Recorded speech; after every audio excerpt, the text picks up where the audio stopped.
of Roro After Midnight. Am I looking at the right one? Yes, right there. Roro After Midnight. Thank you again for joining me. You can follow me on Instagram and Twitter at Roro the Tenor. And you can subscribe to my YouTube channel at Filipino Tenor. As always, please send your 50 cents via Venmo to at Roro the Tenor. And again, I'd like to thank Marcus for helping me compose this song. I composed the melody. He just, helped me with the incidental additional melodies before I sang. And also he did, however, arrange the whole opening theme. So thank you, Marcus.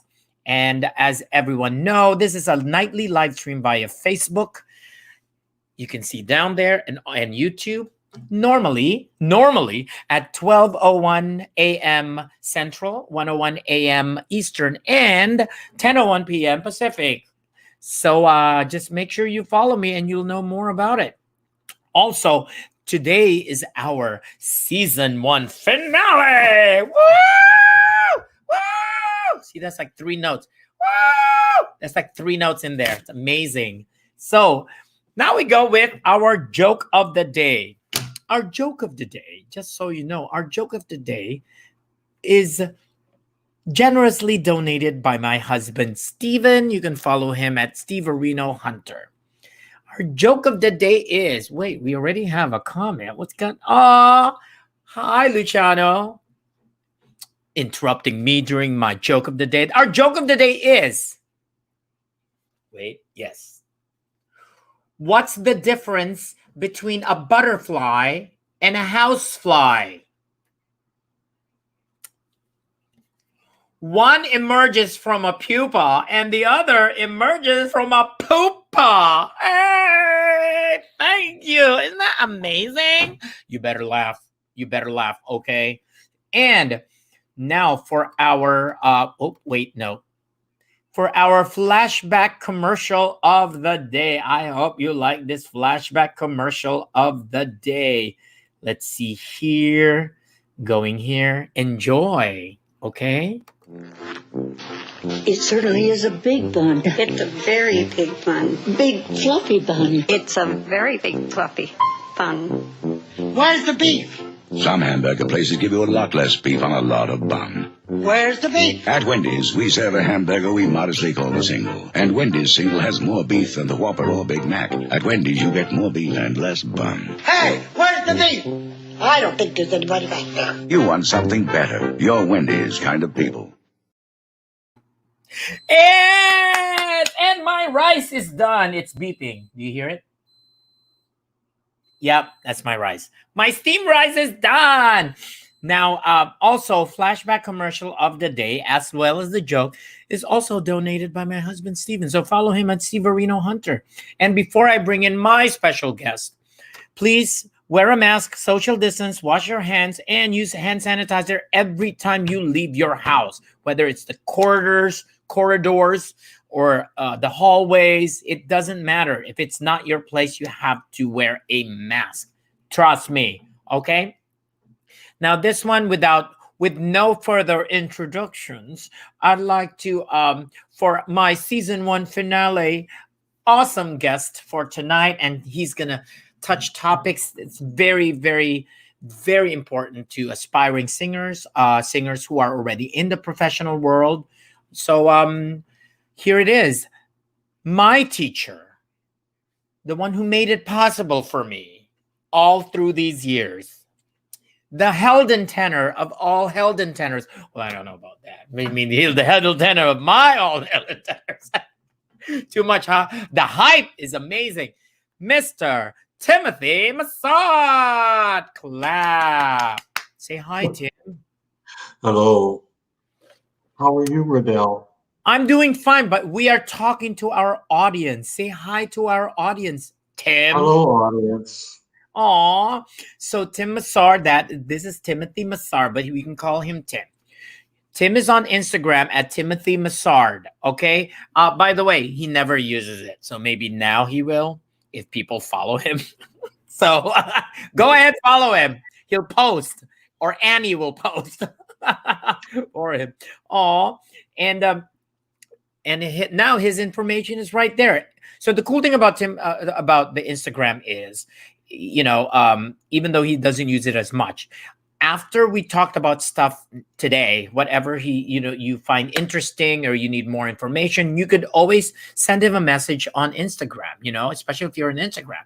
And, maybe after 30 minutes or maybe after 30 days, he'll respond. You'll never know. Maybe. By the way, so let me there you go. We'll switch because of this. Let us talk more about Timothy. So a little background about Tim is he's well known for his German roles, well known for singing Siegfried in the Ring Cycle, both Siegfried and Götterdämmerung, the title role of Tannhäuser, the title role of Lohengrin, Eric in Flying Dutchman, and Herod in Salome. And in the Italian roles, he's best known for singing Radames in Aida, Turiddu in Cavalleria, Canio in Pagliacci, and I guess it's the title role as well in Stifilio. Anything you want to add to No, that's enough. That's enough. I love your house, Tim. Yeah, I've been there many times.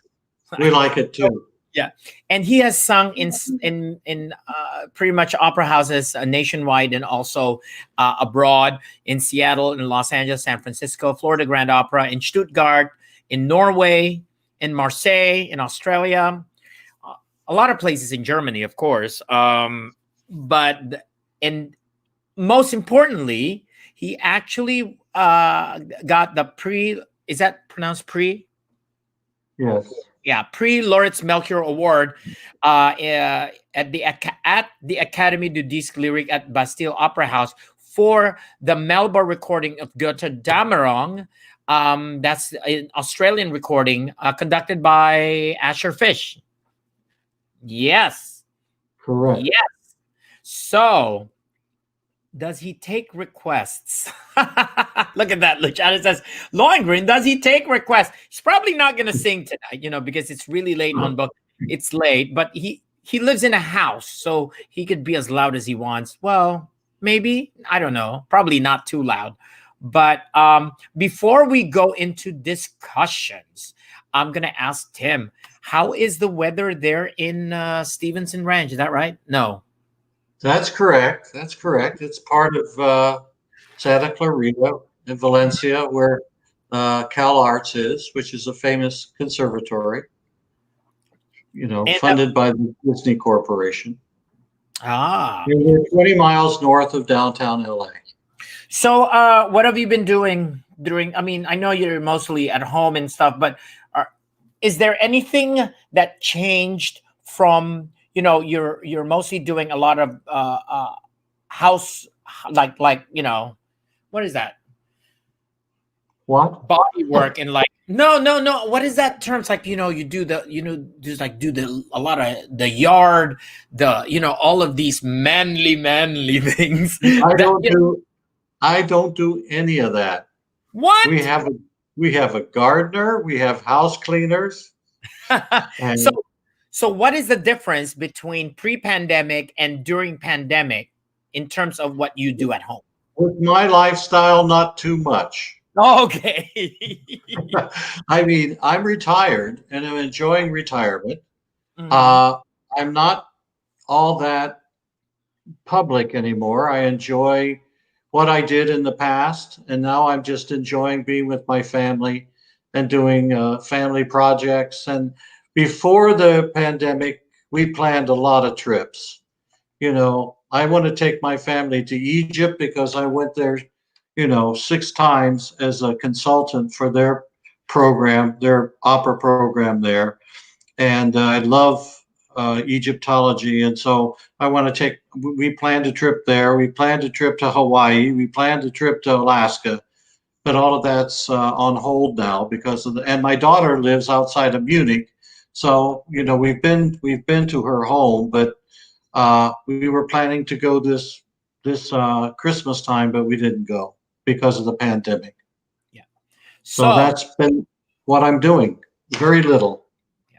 So now I've titled this episode. I'm gonna do this. So now I've titled this episode "Training with Tim" because I want people to know more about um, pretty much how I've handled at least my career. About a lot of people had told me, "Oh my God, you've been very, very, you know, what is that smart about doing the character tenor rep and knowing your niche on in the world of opera." And this is basically mostly pretty much almost all of them due to the guidance of my teacher Tim Massard. And now we get to pick his brain a little about this, so at least we're for those aspiring in singing, who are just starting, who are currently singing as well, because this is very important. So to start with this is we're going to talk about the voice, technique, and repertoire. Now, my question for you, Tim, is we're going to talk about how do you take care of your voice, and how do you, in terms of picking the right repertoire and knowing the right technique based on your particular voice. What can you tell about, what what kind of guidance or advice can you tell people about when they're thinking about technique, they're learning about technique, they're looking for repertoire? What are the things we should think about? Well, I would start by saying that in your younger years as a singer in college or conservatory or university, that's your time to get your technique together. That's when you really have to learn how to use your instrument. And hopefully you will have guidance from your teachers when it comes to repertoire, what's appropriate for your age and what's appropriate for your voice type, and to kind of guide you through the beginning of your building your repertoire. I think today there are, in my lifetime, it spans a lot of changes in the opera world that wasn't so important back in 1960. But now there is so much emphasis on your physical presence, what you look like. And there's a lot of casting based on your physical presence. Rodel is an example. Rodel has, in my opinion, the leading tenor's voice. But I told him years ago that because of height, that might lead to a problem. Maybe not, but that at least he should take a look of some of the roles that are demanding as far as the leading man, in quotes, type. And Mima, as I recommended to Rodel, is the perfect role for him because it is an incredibly important role in the opera world. It's an incredibly difficult to sing that in the ring, but you can't be bigger than Siegfried. I mean, I did my first Siegfried was in Marseille, and things went really well. We had some lead singers from all over the world in the cast, but the person they hired for Mima was a wonderful singer, but he was 6'3". And I, at the time, was about 5'9". So, I mean, that opera companies tend to avoid that situation. So physicality, you know what I'm saying? And there's so much pressure on women today. Yeah. I mean, that old phrase that it ain't over till the fat lady sings. I don't want to insult anybody or make them feel bad, but I have some stories from general managers from major opera companies talk about singers and why they didn't get hired. And one of them was my singer. And the general manager of the opera company said, that's one of the finest voices I've heard in the last 20 years. But Tim, what am I going to do? She's big. So I don't mean to upset you ladies, but if the better you take care of yourself and the more slender you are, if you want to sing the big roles, then that's a pressure that's on you. Now, if you're in a character role, it's not so important. And the men are beautiful now. Oh my gosh, look at them. I was in that transition where the voice was still considered the most important thing for your career. You had Richard Tucker, who was very short. You had other singers that didn't have a big stature, but it didn't make any difference because they were great singers. But you have to ask yourself the question today, how would their careers have gone if they were young, in their 30s? How would it go for them now? It's a different time. And we tend to spend all of our time thinking about our voice. Our educational system is set up. Think about your voice. Think about your voice. Think about your voice. And then the stage directors in conservatories and colleges and universities are trying to get you to develop other things like your acting skills. Mm-hmm. And how important you take care of yourself physically is important for a career. So, hey, Tim, yeah, go ahead. Tim, just a little. Alan Glassman just chimed in. Really great, and I totally agree. What did he say? Yeah, no, you could look at it right now on your screen. It said he did say, okay, you don't have your glasses, fine. But he says really great, and I totally agree with what you're saying right now because I've heard, I had a famous teacher once, and a very controversial teacher by the name of Marcel Sanger. And he used to say, Tim, people who have careers are not always the greatest voices. The great voices have that advantage, but you have to have a combination of factors, especially today. That's what I've learned through my experience. And my career was started when I was quite thin. At time, once you establish career, then you can gain a little weight. But it's very essential when you're getting started that you have the voice quality that they want, you have the looks that they want for a certain role, and then there are other aspects like how you fit. So when I met a little bit of a history here. When I met Tim, at least people know. I don't know if people know the story. I mean, some of you guys know, most of you don't. When I met Tim, I was singing, those heavy, spinto role because everyone, pretty much all the teachers I studied with really said that I have that spinto quality. It's not like dramatic spinto. It's on the lyric side. It's also how I use my voice. However, Tim was the one who actually, all of my teachers agreed. Tim was the only one who actually said, well, you're got a great voice and this and that. And we can teach you like this, but you're going to be competing with everyone else who in the business looks traditionally the part of the aria or the opera role that you guys are all singing.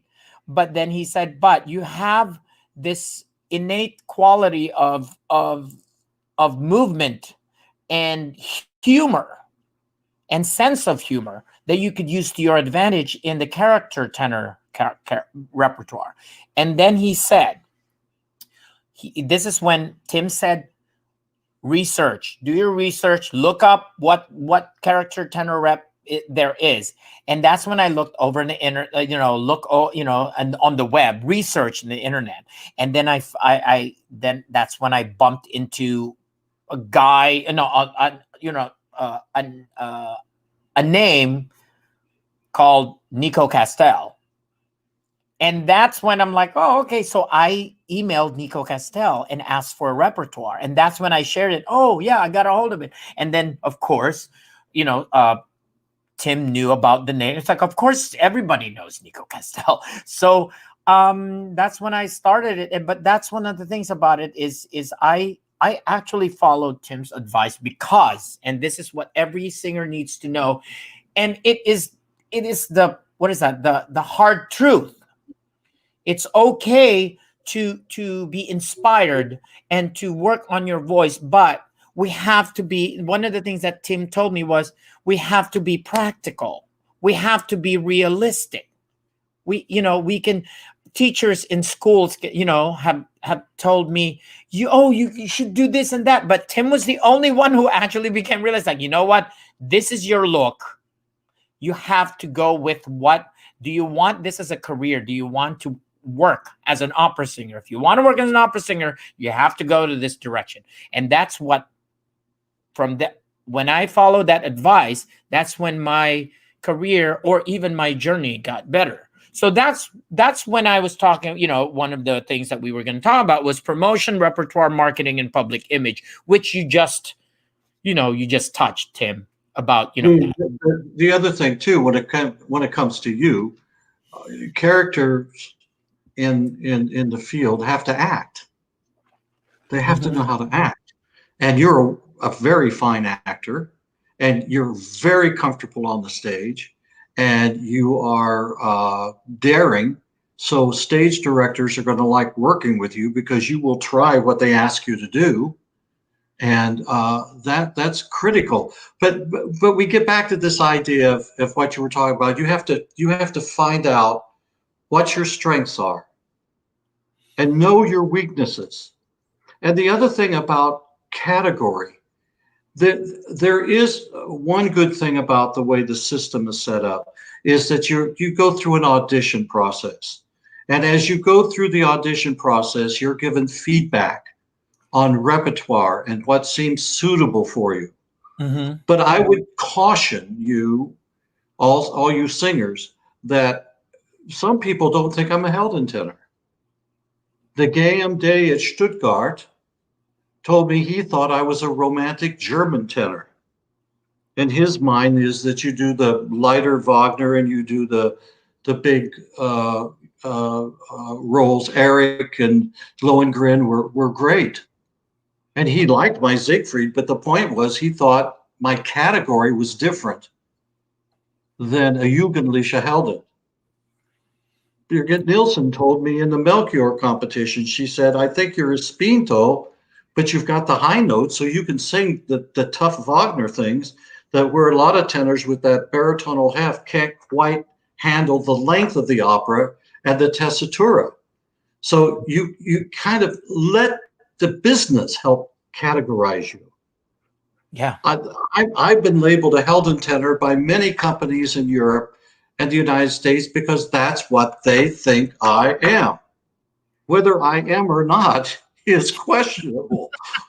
You know what I mean? But you sing what you get hired, and you hope that what you got hired to sing isn't going to ruin your voice. Yeah. By the way, we have another comment from Alan here. I think when we were talking about, telling, I don't know exactly which part he was referring to this, but I think when we were telling, being real with students about appearance, when it comes to appearance, he said, Tim, thank you for being so honest. I'm really trying to do the same with my students. So, and then, a little bit, Rodel, you're amazing on the stage. Of course I am. I know that already. Hello, Alan. Yeah. So, no, Alan is like the coolest thing is like, and it is true, for everyone out there, the reason why, and everyone, the reason why I am have so much energy and so much soul and so much confidence. And it's a different kind of confidence. There's a confidence there are a lot of, There's a lot of singers who are confident that comes off as being arrogant. But for me, I know this, and this is, hopefully it doesn't sound like I'm boasting. I am confident because I know what the truth is. I know what, there's a difference between what I want to be in the opera world versus what Tim says, what the opera world sees me in and how I should be. And right. The problem is that we singers tend to fantasize on what we want to sing. mm-hmm. And the thing is how we need to change our thinking a little bit and say, How do I have a career? General managers, stage directors are interested in how you come across with what and fulfill their needs, not what you want. It's what you offer them. And we're not living in a singer's world where you can just stand up there. I mean, we've always have a few that can just, their voices are so glorious, they can just stand there and sing. Yes. And Yes. people will adore them. But how many people are we talking about? Most people have to bring other facets of their gem to the stage. And you have to think about career, not about your voice. Take care of your voice, sing well, get advice from people that you trust as far as if somebody, for instance, one of the major roles I was asked to sing was Kalof. And many companies asked me, would you please, I remember I had a conductor throw a briefcase at me in Germany because when he said, I want to sign you to sing Kalof, I said no. Because I didn't think at that time it was appropriate for me. And I think you have to have some kind of judgment, and you have to learn how to say no as well as yes. You have to know your instrument, know what it's capable of doing, and know what fits. Floristan, which is very high, fits my voice. That's another role I say. But I mean, there are 105 notes above the staff in the cabaletta and the aria. So it's high, but it's a different kind of writing than Puccini. And you have to have a feel for that and how it fits in your instrument. And if you don't know, you gotta talk to some people who have a good idea of how it should be. And a lot of times it's not a voice teacher. Yeah. That's a general manager, mentor, or sometimes stage directors. I don't want to put voice teachers down, but I'm just saying when a general manager looks at the whole picture, he's not just looking at you unless you're a superstar. Yeah. And then everything else is built around you. But you don't get a career started thinking you're a superstar. Well, I remember when I was singing in a company and there was another music director in the same company and asked me to sing Carmina Burana. Tim, I looked at the score and it was like, this is for, and I would be singing in a huge venue, Carmina Burana. But then I looked at the score. I'm like, okay, do I risk it? It's so difficult. In fact, do I risk it and just go for it? Or am I going to be really intelligent about it? Because if I survived it, then it'll be an okay performance. But if I do not do it well, then it's going to be a really bad review. So I decided, I told him, I'm sorry, I can't do it. There's no way. It's just a totally, and you know what? I think for me, in my opinion, that actually turned out where, what is that? There was the consequence was, I feel like that music director will probably not use me again because I declined. And you know what? It's one of those where I think, you know what? I'd rather have declined and not be asked again by that person. At least I would have not been able to, make a fool out of myself. You know what I mean? I'm just like, I didn't want to risk that. It was a risk I was not willing to take. And you're not the only one. A lot of singers have experienced that, Riddell. Yeah. A lot of us have experienced that. But in order to get a career going, it's a combination of factors. And yes, we know a basketball player has to be tall. But that doesn't mean every tall person can play basketball. Well, you got to have a voice. That's like being tall as a basketball player. Now, what do you do with that skill? It's not a skill, your height. You have to develop these special skills. And opera is one of the most difficult mediums. It's everything. It's every art form thrown together. It's visual art.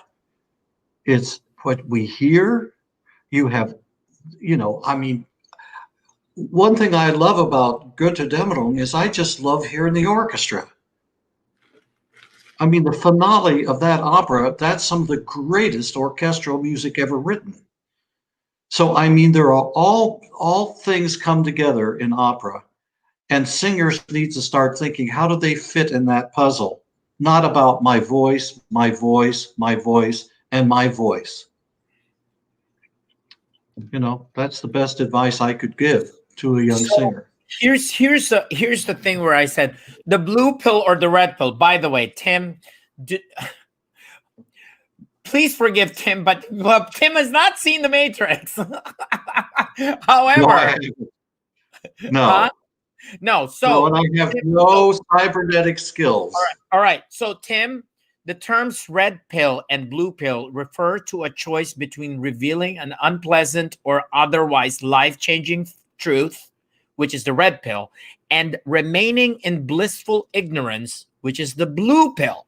And this is the reason why I brought this up. At least, what can you, for those who are taking the blue pill, where in blissful ignorance, all right, this is my question. If they decide to be, to just go with their fantasy of what being an opera singer is, what are the things that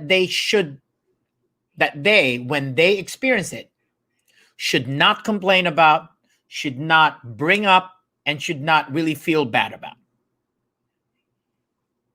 Well, I mean, how many times, Rodell, have you been in an opera and you have to rehearse a minimum of 6 hours a day, and then you got to go home at night and study the next opera that you have to sing in? And people have no idea that the Herculean task of being an opera singer is not just standing on stage and singing. The amount of work, it never stops. And you're always dealing with languages, and you have to have a good basic understanding of that and work it like a devil with languages, because most people just can't sing opera in the United States. And let me tell you, in Europe, they're quite critical with their languages, as they should be. So, and you've experienced that. So it's a very difficult career. The red pill, you can't complain about being lonely. I mean, if I were totally honest, the day-to-day routine of an opera singer is miserable. You're either in your apartment studying, or you're in rehearsal, and then you have some social activity, and you meet with other artists, and you go to dinner and all that, but you spend a great deal of time alone.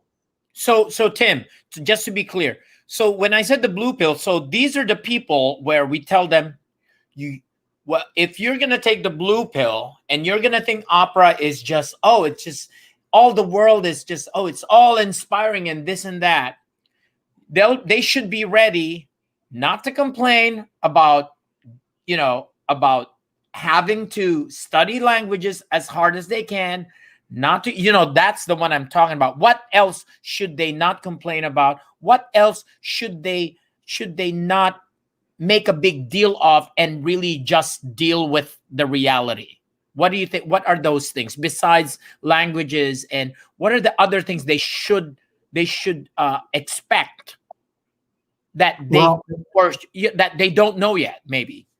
Yeah, well, let's back up a little bit and think about what happens as teachers find students with talent. And positive reinforcement is a good thing, but we have to be careful that we don't give that student the idea that they're going to have a great career at the Metropolitan Opera and the Paris Opera, at Bastille and in Munich and in Stuttgart and these places. That's not how it works. And the thing is, they get over the years this kind of false idea of their ability. Not all, some are deserve it. They are what they are.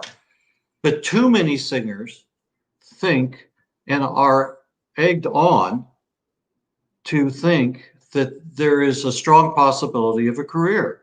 One of the statistics that people don't realize, that to be a professional opera singer, like to belong to AGMA, there's a minimum you've got to be able to earn a year to be an AGMA. The thing is, it's harder to be a leading opera singer than it is to be a professional football player. That's and true. Everybody knows how hard it would be to be a professional football player. So the odds are not in anybody's favor. Yeah. A lot of it has to do with luck. A lot of it has to do with finding somebody in the business that has some power and influence that believes in you. You've got the Young Artist Program today. I tell singers, I don't teach that much anymore. But when I did, I used to say, if you cannot get into an apprentice program, a young artist program, then you're in the wrong field. The reason for that is because agents, managers in New York and Munich and other places, they go hear the singers that regional opera companies are using. Now in Europe, you have so many opera companies that the agents could just travel around Europe. But as you know, having a British agent, they come over here and they listen.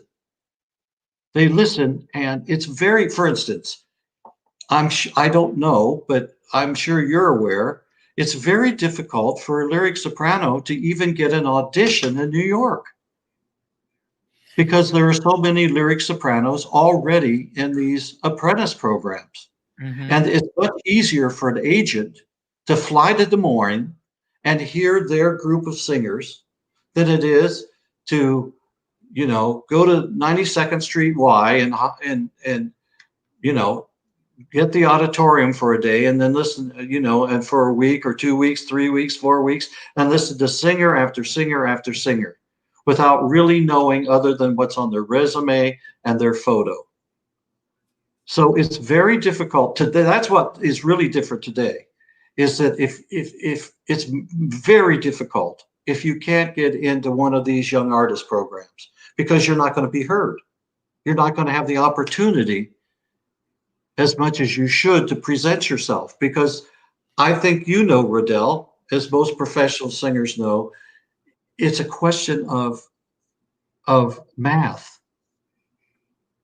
It's like, if you sing 3 auditions, your odds aren't that great as if you sing 40 auditions. So I mean, you don't have the opportunity to be heard. It's not like it was. I mean, Enrico Caruso, how many roles did Enrico Caruso sing in his lifetime? What, 10 maybe? Yeah, I thought over 10. and over and over again. How many roles has Plácido Domingo sung in his life? Oh my God, maybe like less than 100. I mean, that's the difference. I mean, those are two extremes. I know, but yeah, and it's about the times. The times have changed, and the demand has been different. The opera is different now than before. Now, going back to these pills. Now, my question now is, for those who took the red pill and who is like the description says, revealing an unpleasant and otherwise life-changing truths, things that have happened in our career, in your career as an opera singer. The unpleasantness. What are the things that we singers should expect? We are the ones where, we know the sad, or like the sad or the unfortunate truth, or the bad things that come with this career. what are the things we should be expecting so that we know, okay, we're going to experience this, and we're ready to take it. We're not going to complain about it. What are those things that we should think about? Well, most opera companies, whether it's intentional or not, has a pecking order in most productions. Mm-hmm. And even amongst the stars, there are favorites of the conductor or the stage director or whatever. That's fine. Okay. That's fine. You just have to, you know, there's a famous story of a great German baritone who's in a production at the Met, and there's a diva singing. And at the end of the opera backstage, everybody is crowded around her room and waiting for her to come out, and he's being totally ignored. I mean, that's not a great feeling when you've been out there and you think you've done well, and you don't get that instant gratification. You don't get that feedback that you think you're entitled to, that back in college you may have gotten, you know. Yes. That's one thing. It's I think it's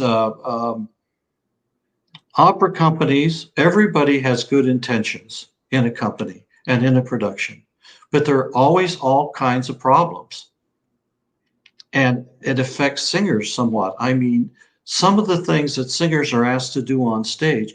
I mean, for instance, if anybody thinks they're going to sing in Germany and not act very well and not be daring on stage, they're not going to hire you.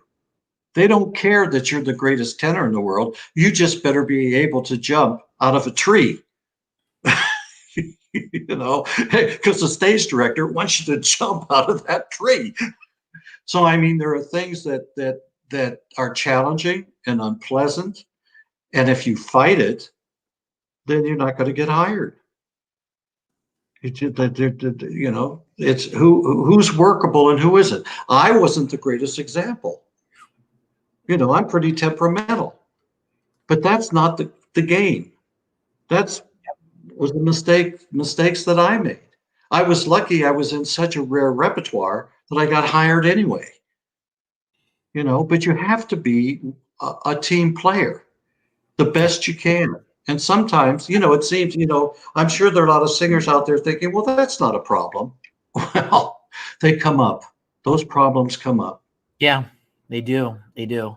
Now, now a little bit on the thank you for that. That's pretty much exactly what I want us to talk about tonight, so that singers are not given false hopes about. They need to know the reality about what this business is all about. Like I said, I brought Tim here because he was the one responsible for me getting into the character tenor rep, and by the way, so that people know, every time I go and take lessons with Tim when I can, or when time permits. Yes, I work on a role, but every once in a while, I keep my voice in shape and sing standard rep with Tim.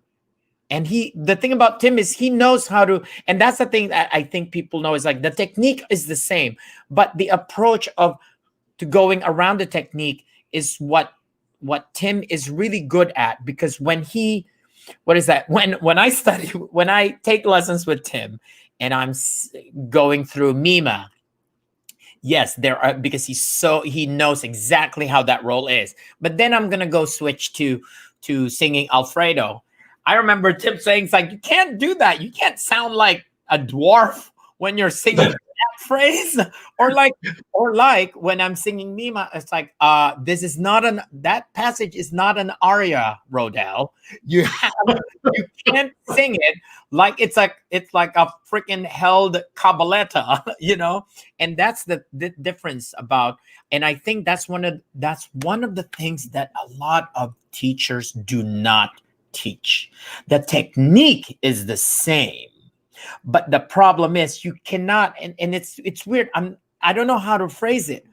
You using the same technique for me at least, I'm an example, using the same technique, but you cannot sound like a leading tenor, and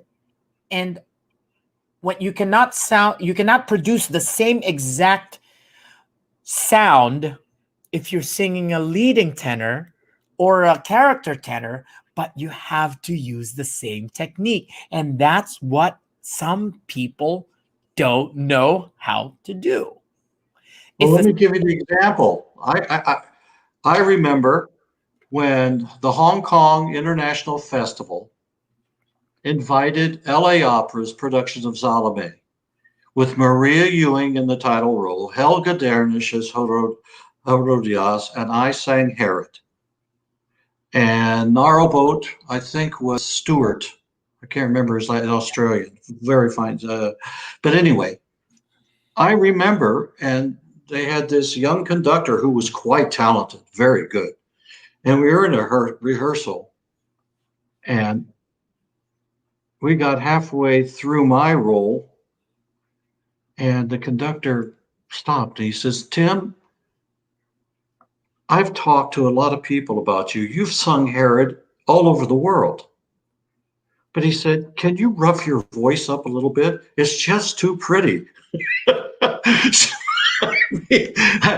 mean, it was nice to hear that somebody thought my voice was pretty, but in his mind, in his mindset, Herod should not have a pleasant sound.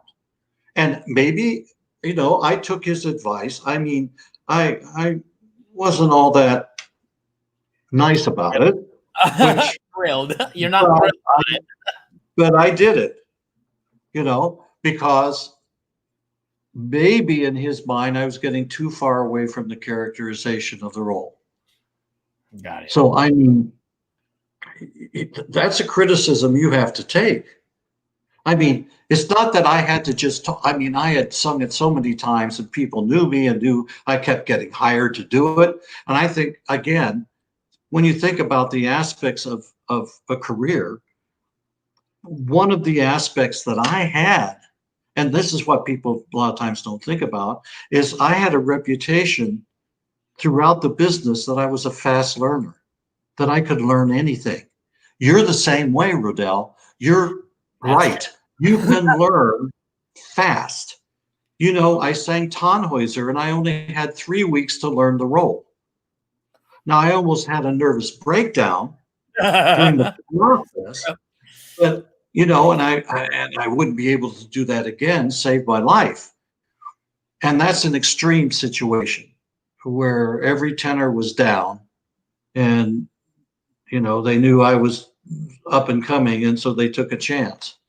I learned, by the way, yeah, but in terms of, so now I can say it because I've done the role now.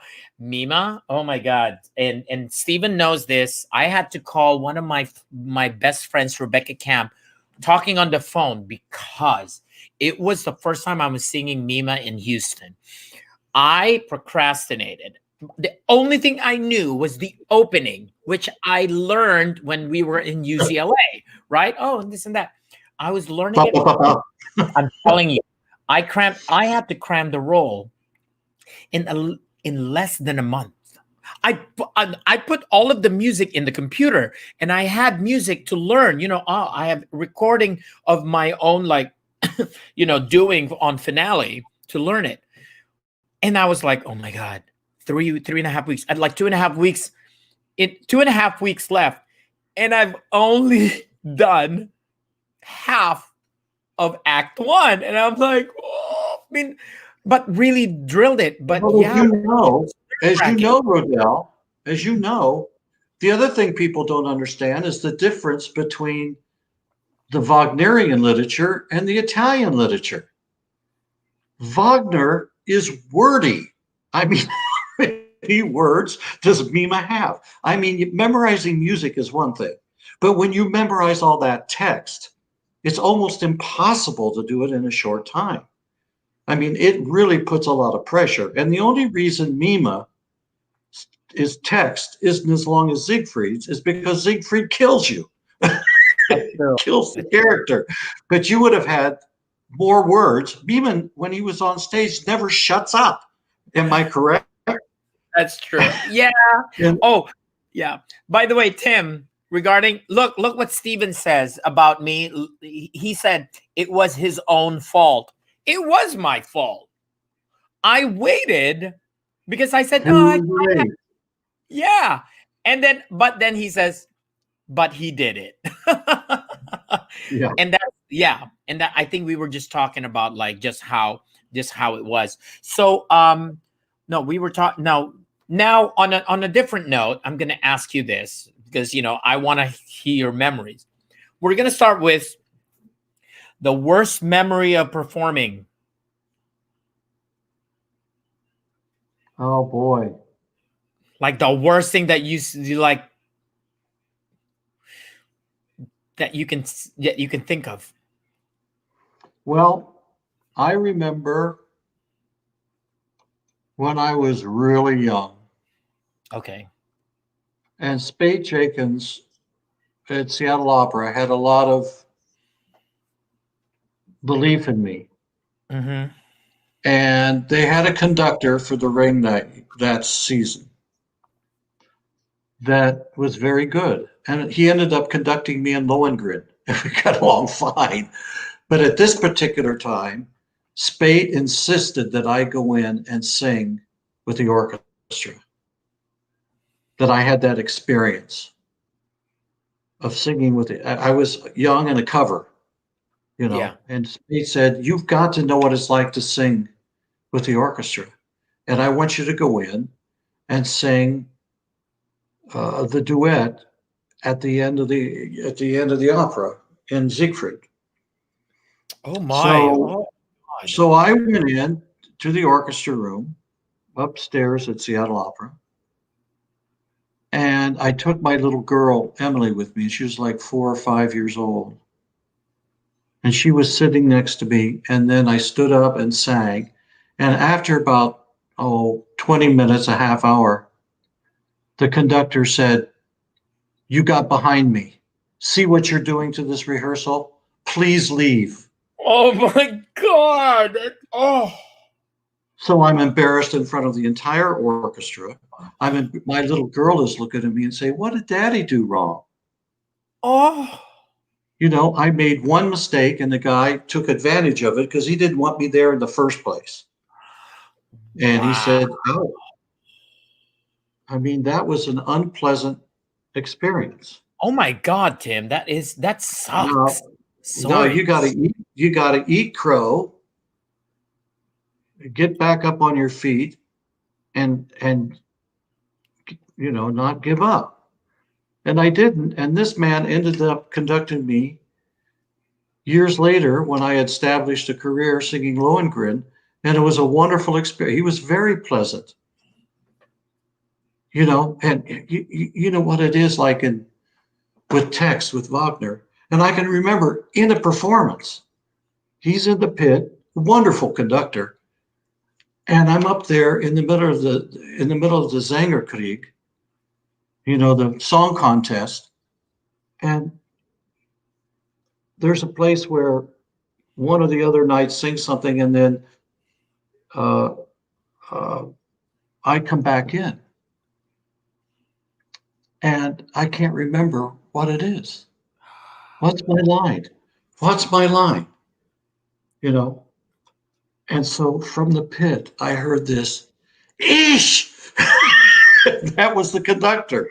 and it's on a high A. And so I just sang it, and we went on. And the audience went nuts. I mean, everybody loved it. He talked to me afterwards. He said, this is the guy that was so mean to me. He said, Tim, those things happen.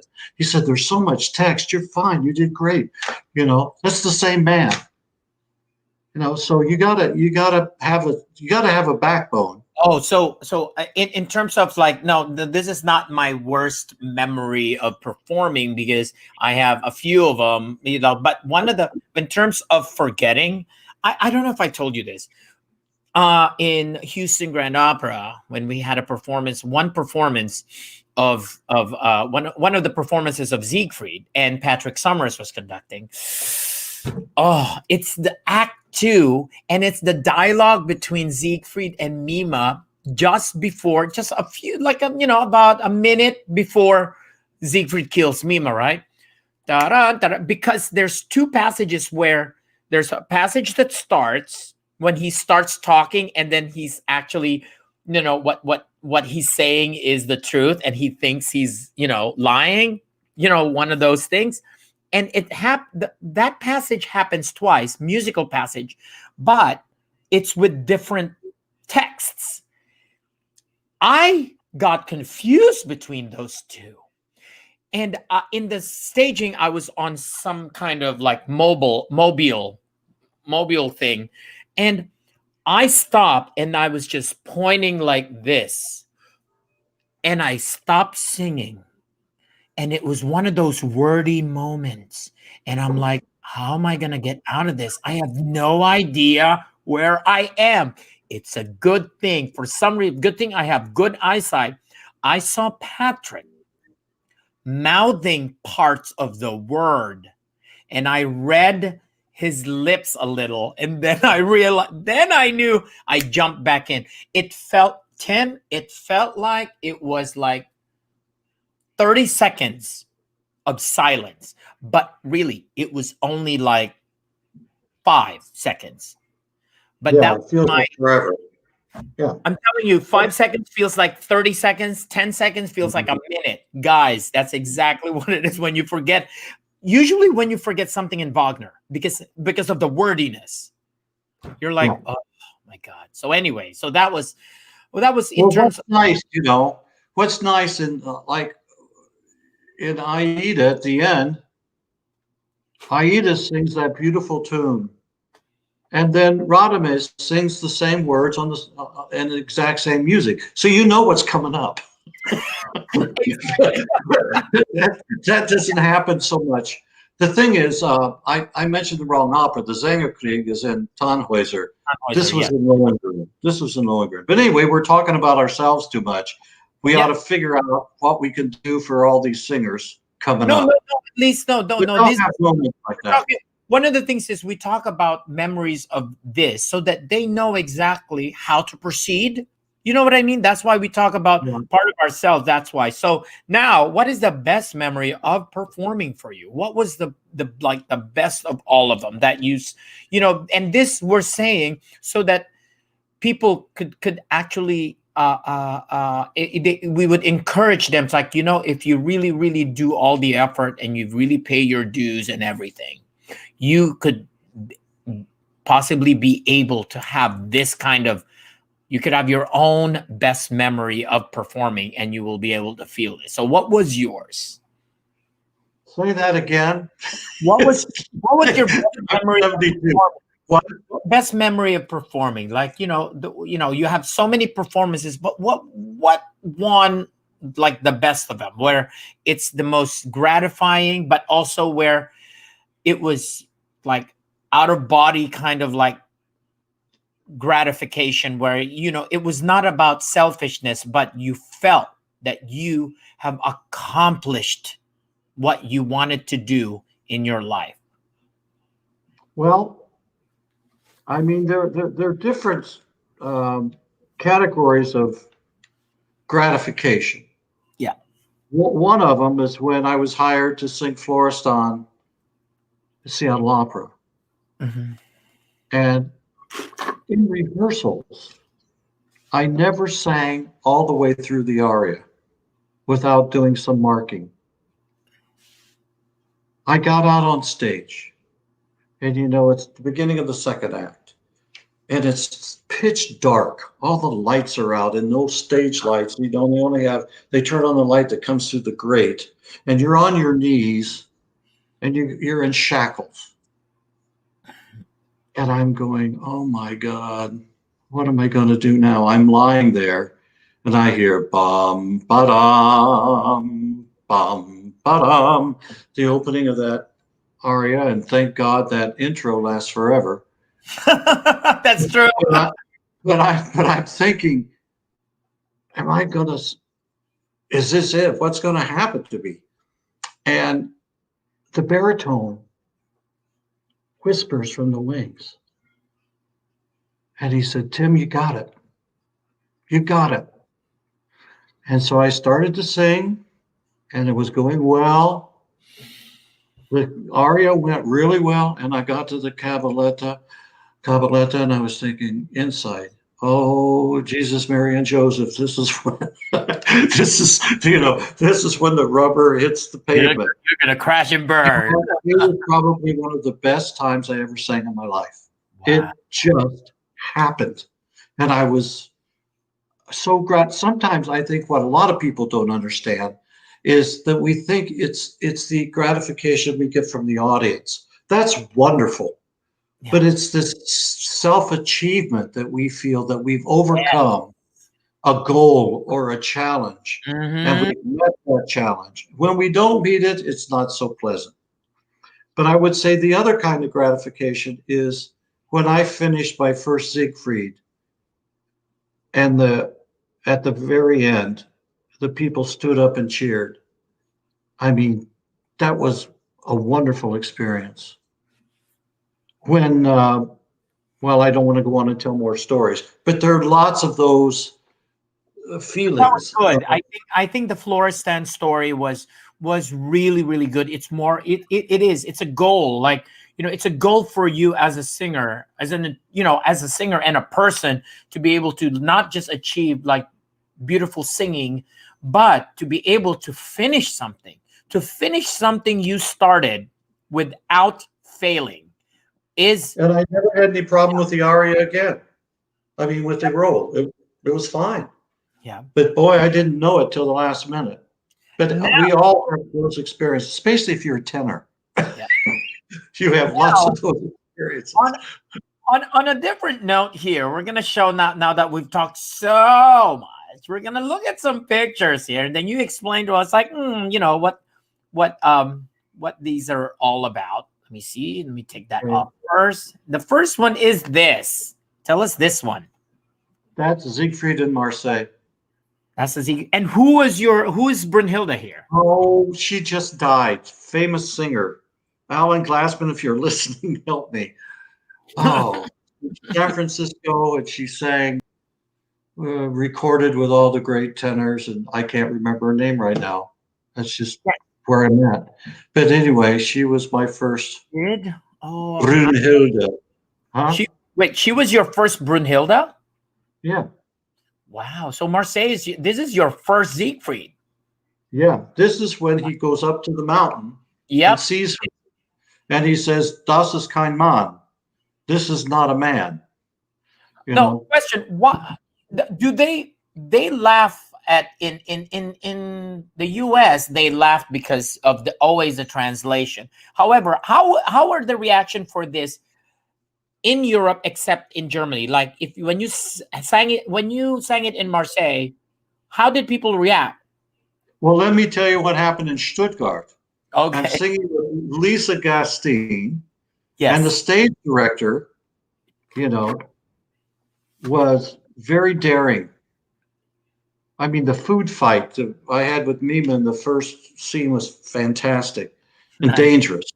But he said, when you meet Brunhilde on the mountaintop and you take the armor off, well, she didn't have, she was in a kind of a negligee. Yeah. He said, I want you to pick up the hem of her skirt and have your hand go up from her calf, up her leg to her upper thigh, and say the line, "Das ist kein Mann," which means that is not a man. And I said to the stage director, I said, the audience is going to laugh. They're going to laugh. They are going to laugh. I mean, and he said, well, if they laugh, they laugh. But he said, how are you going to know it's not a man unless you go to the genitalia? I mean, I don't want you to go all the way. And I asked Lisa, I looked at her and I said, Lisa, this is part of your decision. And she said, oh, go ahead. hey, you know what? That is consent. That is very important. Oh, yeah. But the thing is, the audience did exactly what Lisa and I said. They just laughed. I don't think Wagner meant it to be laughed at. I think it was Siegfried's awareness of the female. Yeah, I You mean, know, it's because looks are looks that you won't really know until actually you investigate, and that's what you did. Now, the next picture now is this. Look at that. Oh, look at that handsome man. What is this one? you know, that's what I'm telling everybody. You look at me now and look at when my career really took off. I look pretty good. I look pretty good. And that's Lohengrin. That's Lohengrin. Okay? And where? And where I think that's Infernum Lant, one of the big arias in the last act. and here's and then this is the picture this is the one that we put on That's Facebook. that's Pollione and Norma. Now that's where it comes to Awesome. categorizing, that crossover. You know, when you go from one strange repertoire to another strange repertoire. I mean, Norma's really a high role. Yep. And then, You know, I mean, are you ready? Okay. Yeah. Okay. Are you ready for these flashback moments? All right. The first one is this. That's when I was in college, and I'm one of the knights in Todd. That's one of the first roles. When Spade Jenkins heard me, he said, Tim, I don't, you know, I was a baritone. He had me come out. My audition was, he said, what are you going to sing? I said, Largo Factotum. He said, okay. So I sang it. And he said, okay, now sing it again. Oh. And so I sang it again. And I had the interpolated C, high C, and yay. And he said, now go off stage. I'm going to listen to the next singer. And then you're going to come back and sing Largo again. So I sang it 3 times. And he said, Tim, I don't know too many baritones that can just sing that aria 3 times in a row. He said, I think you should study as a tenor. So I'm going to hire you in smaller roles in 3 operas, and you're going to you're going to figure out how it goes. And that I sang Walter in that cast. Yeah, and then by the way, he's the one on the if you're looking at the screen on the right side, the second man on the screen, right? The Tannhäuser is the one in front. Yeah, but you're the ones. That's Ed Suter. That's Ed Suter. Yeah, and you're the one, the second man from the right. Is that right? Yeah. Yep, that's him. Now, what about this one? Oh, are you ready for this? If I got the wrong picture, I apologize. Now that's in Baby Doe.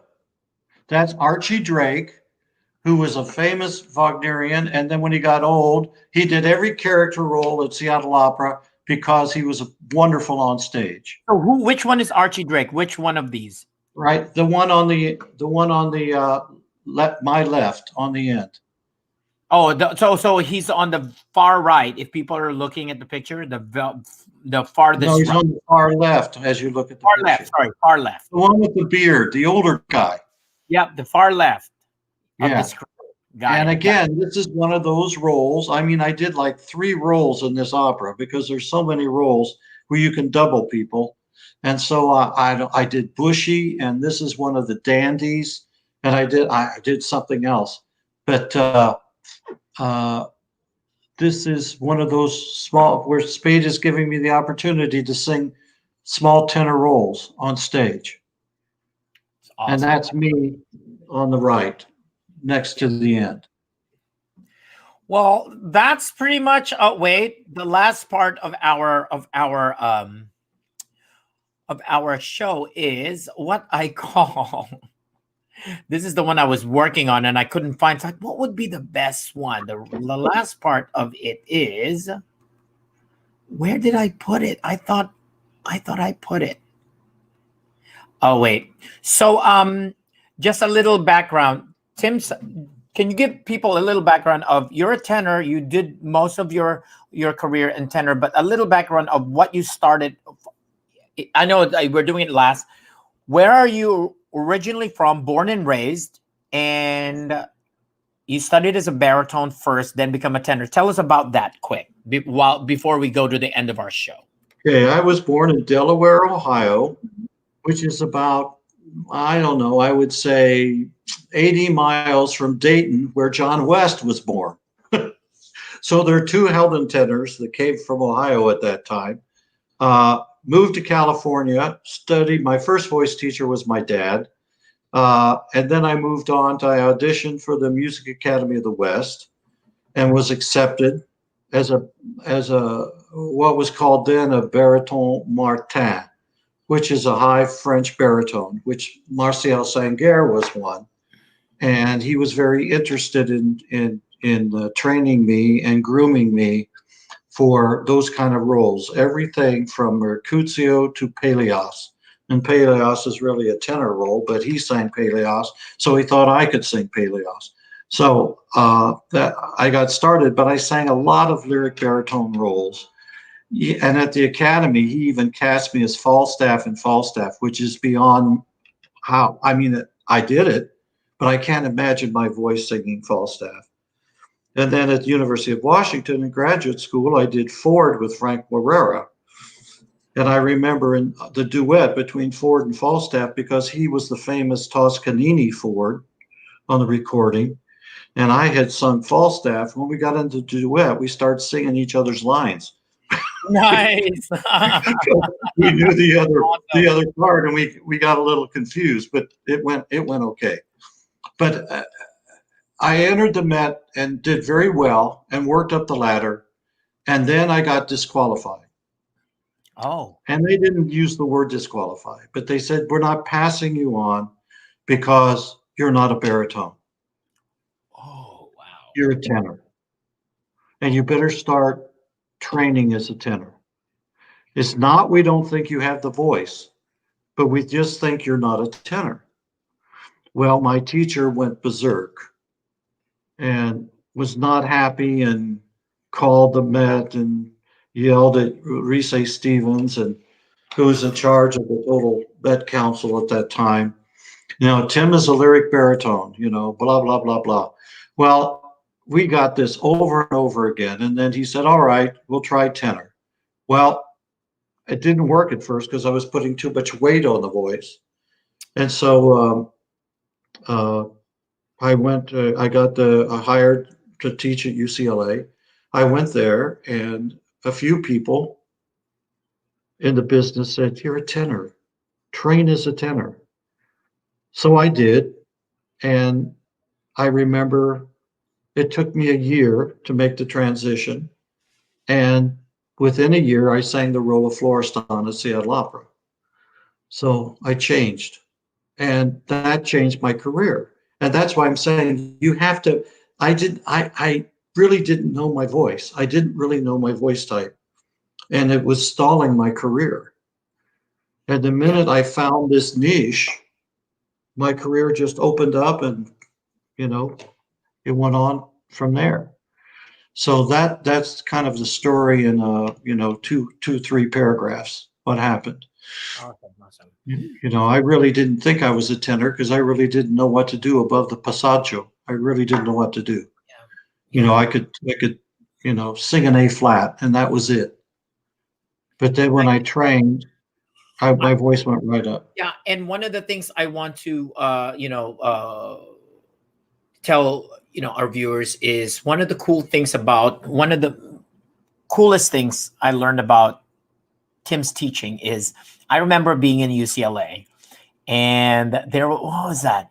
It was Jordan Gumucio was singing, and Injun Jang was singing, and I was singing. The way we all sang, we could feel we have the same technique, but we all sounded individually distinct. And that for me is a sign of a good technique. It's like, for me, it's like, if you know the same technique, you shouldn't all sound the same, but we should be able to hear technically what you're doing, but the sound itself, like our color, our everything, shouldn't be the same, or else we're copying.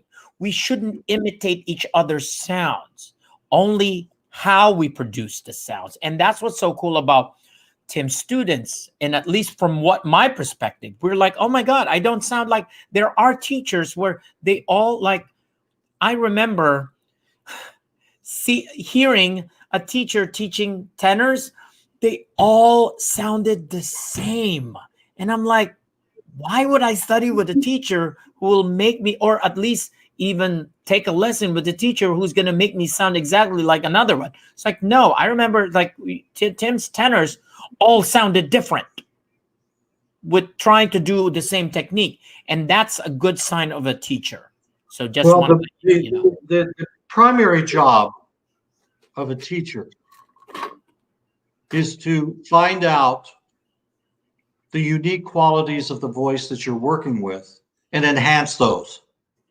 It's not turn them into other Tim Massards or another type of singer. In other words, find out what their strengths are and build on those strengths vocally. And that's why I think you people had good technique, but you had your own voices. Mhm. You weren't imitating me. Yeah. You know. I mean, we would imitate what you were doing, but we weren't imitating your sound. We would imitate how you would get to it. But yes, you're right. Now we come to our thank you for this amazing conversation. I knew I was going to go over my usual hour because this is the season finale. Okay. Oh, I have my own season, Tim. Now, this is now called Ram on Ram. This is called Ram on Ram, called Random Access Memory on Roro After Midnight. It's the section we do last before we do Words of Wisdom. It's funny because the whole show is about words of wisdom. So you have to figure out another thing to do with the wow moment. So here is I'm going to ask you certain things and you're going to tell us which you prefer. All right. First one is Tannhäuser or Lohengrin? Boy, that's really tough. Yay! Lohengrin, probably. Lohengrin. So what is it about Lohengrin that tops it over Tannhäuser? Just quick. Well, the character is totally different. One is angelic, and the other one is kind of a cad. But that's not important. It's fun to play bad people. But I mean, Tannhäuser's bad, but he's got problems. Yeah.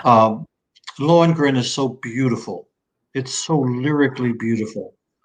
And it. there are many opportunities to just enjoy the lyricism, even though there are big moments. And I think one of the recordings we sent you from the live performing is when Greer Grimsley and I are doing vocal combat in the second act of Lohengrin, which is very heroic on both voices. So it has those moments, but the beautiful, that opening of the love duet after the wedding is just gorgeous music, and it's wonderful to sing lyrically. You know, a lot of people think Wagner is just shouting, and there's some great moments in Wagner when you know, I learned a lot from John Vickers. I learned from John Vickers that volume is relative. As long as you're heard, it's loud enough. But can you be strong with your voice and then sing pianissimo? Can you get up there and sing the final death scene of Siegfried just above a whisper and have people lean forward to hear you? And you sing these beautiful phrases, you know, and you're in a duet with the orchestra. And there are moments, and Lohengrin has so many of those. So that I'll cut off here and say Lohengrin. Lohengrin, yeah. Well, in addition to what you just said, I remember singing in Siegfried.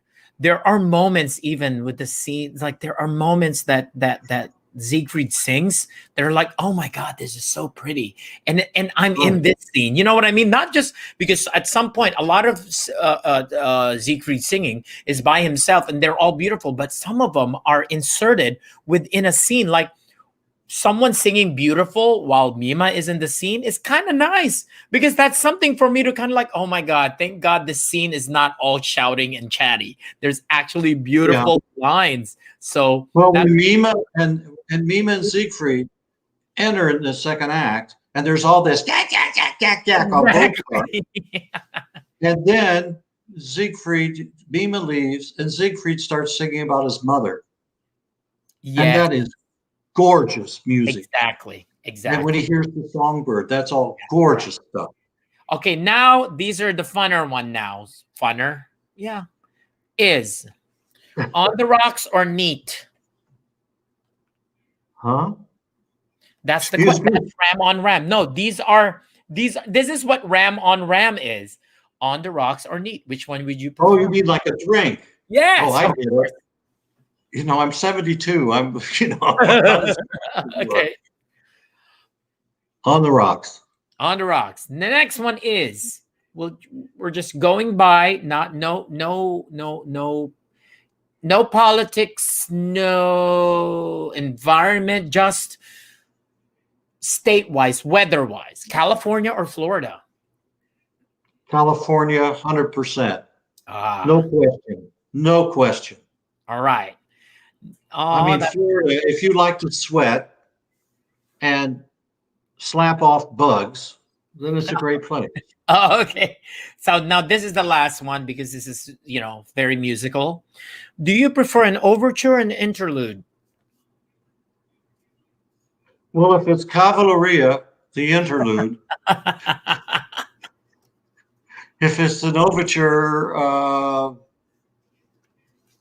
So, but if you were just to pick just of the best overtures and of the best interlude, which one would you go? Because one has to top the other. For you, like if you were to pick just of all of the best interludes and of all the best overtures, which one? Oh boy. I would say the interlude in Cavalleria is just so gorgeous. It's just gorgeous. Yeah.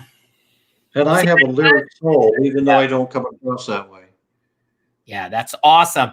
Well, thank you, Tim. Thank you for being on my show. It's so cool. It's nice to that you end my season. That you're the guest who ends my season. Wait, by the way, I'll be back. I don't know when I'll be back yet. I may be back in February. We'll see because I gotta see who I'll have in how back in the show. But the last part of the show is even though we have done this, even though it's all about words of wisdom that you've done. I call this the wow moment, which is words of wisdom. Your lasting message as words of wisdom to, I guess, specifically to any a two-parter, to singers who are in colleges, who decides they are the ones who are really, really, really adamant about being an opera singer. They know the risks, they know the sacrifices, but they're still in the part of like whether they're out of college or in the young artist program. So words of wisdom for them and words of wisdom for those singers who are currently working and experiencing the professional side. So those two. So you got a two-parter. Go ahead, Tim. The floor is yours. Well, the first part is I'll put it in one of my stories. When I was in grad school and I was singing the baritone role Nick Shadow in Rake's Progress, there was this young, good-looking guy that looked like Harrison Ford. And he kind of had this kind of accent because I think he was from Tennessee. I'm not sure. But he befriended me and was picking my brains because he was one of these young singers that wanted to learn so bad. And he felt like he had to talk to a lot of people, not just his teacher, but to find out information from others. And he wasn't very good. It kind of a country and Western sound. And this guy ended up, Jeff Francis, winning the Met. He has had a fabulous career. If you want to hear him, they're on YouTube, Idomeneo. He's singing one of the arias on Idomeneo the other tenor, I can't remember the role, and it's fabulous singing. And Jeff has had a big, major career, and he lives in Israel now. And I remember talking to Jeff, and he went from a voice that you never thought could do anything, and it was a glorious sound, where he ended up. And I asked him, Jeff, how did you accomplish this? And he said, it's what I tell young singers now. He said, you have to discipline your thinking. And your thinking is, you see the mountaintop, but never look at the mountaintop. Just concentrate on putting one foot in front of the other. And concentrate on that over and over and over again. And before you know it, you'll be at the mountaintop. So that's to encourage singers who really think that this is what they have to do in life. Is if you can think about every day making an improvement, whether it's learning a new piece or sounding better in a piece or having a discussion with other singers or your teacher, but you take a step every day. I think for singers today, it's a question of when to learn to say no and figure out what your limitations are vocally. A lot of it, for instance, because I know this, having sung dramatic roles in the Italian and the dramatic roles in the German, is that very few singers, when you sing the Wagner repertoire, it's like being a sprinter and a long distance runner at the same time. You have to have the endurance to sing for 5 hours, even though it's off and on. Siegfried has over 2,000 bars of music and over 4,000 words. Radames is probably, you put his whole role together and you could do it in 45 minutes to 50 minutes. And so you have to know, do I have this kind of endurance? Can I build that endurance? What kind of voice repertoire should I sing? Should I sing the more lyric things? And if people ask me to start singing the heavier things, you have to be careful. We all know stories of famous singers who had wonderful voices who traveled into repertoire they shouldn't have, and they had problems. They created vocal problems because of it. So I just think it's a matter of maintenance and taking care of your instrument when you already have a career going. That's off the top of my head, but that's what I think. Oh, thank you, Tim, for joining us today. Thank you, Tim, for entertaining me with your time and for being on my show. Like I said, this is our last episode until we come back, maybe late January, early February. We shall see. And this is, we'll have Tim back again. It'll be more of a hangout next time. I'm going to bring in. No, I'm going to bring in. No, this is good because when people know you, now that people have seen you and know you, then next time you're back, we're going to have like a powwow. Powwow? No. What is that? What is that? There's a term. But we're going to have other people here that, who are close to Tim, and we're just going to have like a nice, good time talking about memories and stuff. So thank you again, Tim, for joining us. Also, don't go yet. I'm going to take you off of the live stream, just you, and before I make my final message. All right. Thanks again, Tim. Be right back. My pleasure, Rodell. Love you. Bye.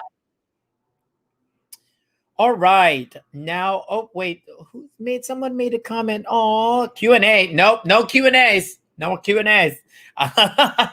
You should have Luciano, you should have put your questions so that I would have been able to ask it, although I should have said that. Usually people ask questions on the comments. So next time, all right? So my thing now is that was Timothy Massard, held in tenor.